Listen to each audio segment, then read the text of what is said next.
Objednala som si túto multifunkčnú kulmu z Temu, tak sa poďme pozrieť na to, čo dokáže vykuzliť. Máme tu 5 nástavcov na lepšie rozčesávanie, na kulmovanie. Ďalšie na kulmovanie, predpokladám, že do druhej strany. A klasický fén. Tuto dole vidím, že je nastavenie na low, medium, high. No nič, idem na to.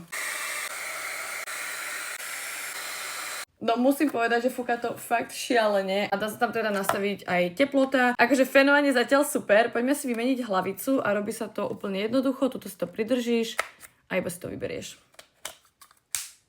Veľmi jednoduché, ok? Si tam teraz túto kefu, to mám na ofinu. Ja si vždycky tú ofinu dám do natáčky. Ok, to by mohlo stačiť. Easy peasy. Ježiš, to je cute. Musím sa s tým ešte naučiť robiť. Za prvé, ja mám fakt, že hrozné vlasy. Mne proste nič na svete asi nepomôže na tieto moje jemnučké vlasy. Keď nájdem tú správnu techniku, tak to bude mega dobré. Poďme sa pozrieť, či to niečo spravilo.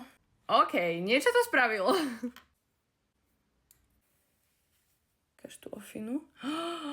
Kámo, tak ale to je dosť pekné. OK. Úplne nádherný objem mi to spravilo. Normálne mám pocit, ako keď som prišla od kaderníka.